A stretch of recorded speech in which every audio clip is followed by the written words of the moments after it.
Hello, so today I'm going to make a really quick video, and it's going to be short but really important. So I wanted to make a video about what happened in Sweden with the government giving access to database on millions of its citizens. So what happened was the Swedish Transport Agency, the STA, which is similar to the DMV in the United States, the Department of Motor Vehicles, uploaded all of their data to IBM and NCR, which I believe is a private Serbian company, to their cloud servers, where it was accessible by people outside of Sweden who didn't have any proper security clearance. So this data on millions of Swedish citizens could be floating out there anywhere on the dark web right now for sale.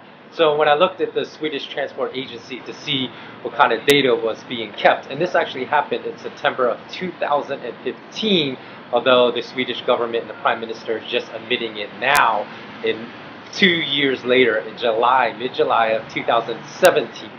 So when I looked at the STA, although the Swedish government is only saying that the photos, addresses, which is a huge security risk, and names of their citizens was in the database that was released. I think there's actually a lot more, because when you look at the STA, they actually collect, because it's just they are the ones issuing driver's licenses in Sweden. They collect information on national ID, which includes height, weight, of course full name, as well as a national ID number and the date of birth. So here is the really interesting thing, because if the Swedish national ID number that was stolen on millions of citizens, potentially, because we don't know, because the Swedish government isn't saying the full amount of data that was released in this accidental leak, if that is tied to their digital monetary system, which is now 97% digital money, because a lot of Swedish banks don't even have ATMs and don't even keep cash. So it's 97% they converted of their economy into a 100% digital database. This means that somewhere out there, people may have the means to hack all the digital money for millions of Swedish citizens. So this could be an enormous embarrassment for the NWO and their push to get 100% digital money, because if someone steals all the digital money for millions of Swedish citizens, which could be possible with this leak, then they could shut down, which would be an awesome, great thing. They could shut down the New World Order's plan to push the entire world onto a 100% digital money system, which is going on right now in Sweden, which is being forwarded in Denmark, which is being forwarded in Finland, Norway, and in India right now. So India and Sweden are the two primary testing grounds right now, but it is also happening in other Scandinavian countries.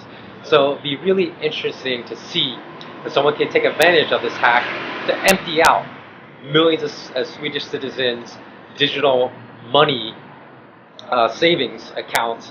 And I know that a lot of people that follow me on Snapchat at SKWealthAcademy are also Swedish citizens. So I hope this doesn't happen, because that would be an enormous pain in the butt. But I also had hoped that Swedish citizens would have had the foresight to fight this conversion to 100% digital money, because this, besides the consequences of just giving up total control to the state over your finances, something like this could happen. Now, I know that a lot of the state governments, sorry about the background noise here, but I'm actually recording outside, but I know that a lot of state governments said that, you know, this was a great thing to, as far as convenience, which I did see a lot of articles, of course, pushing this. You know, Swedish citizens would say, oh, that's a great thing, we're 100% digital now. Now it's so convenient that I don't even need money to go pay for a candy bar. I could just take out my phone and swipe it. Well, this is the downside of it. In case information gets hacked, this leaves you vulnerable to getting your entire life savings stolen. So in a sense, it would be a good thing, be a bad thing personally for a lot of things, because obviously this would throw your life into chaos, but it'd be a good thing from fighting the New World Order on a systemic basis, because it would warn the people of the systemic risks, not only on giving your entire financial life and your livelihood over to the state and to their control, but also it destroys a lot of their arguments saying, oh, like, look, a lot of robberies have gone down since we converted into 100% digital money, because there's obviously still ways to force people to transfer your digital money into their digital account. So it doesn't really cut down, for the very short term it can cut down on robbery, but in the long term there's going to be cyber criminals that always figure out how to steal money. So it's not really going to cut down on that at all. So if you're a Swedish citizen, let me know in the comments below in this video what kind of data you have to give up when you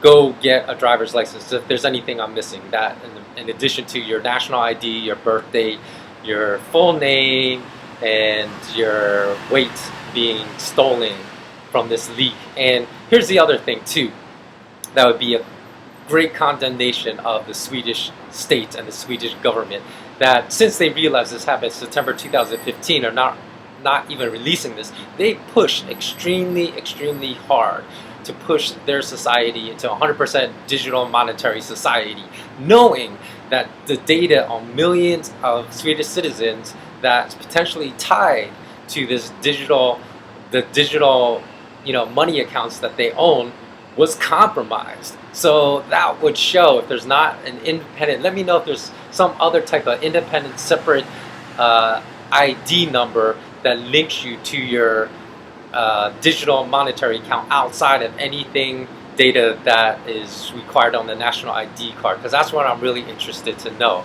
Because if not, then I would say the monetary accounts of millions of Swedish citizens are at great risk right now. So let me know in the comments below. Thanks a lot for watching. Sorry about the low production value, so I hope the volume is okay on this video. And until next time, always remain intensely curious and keep thinking for yourself. Take care.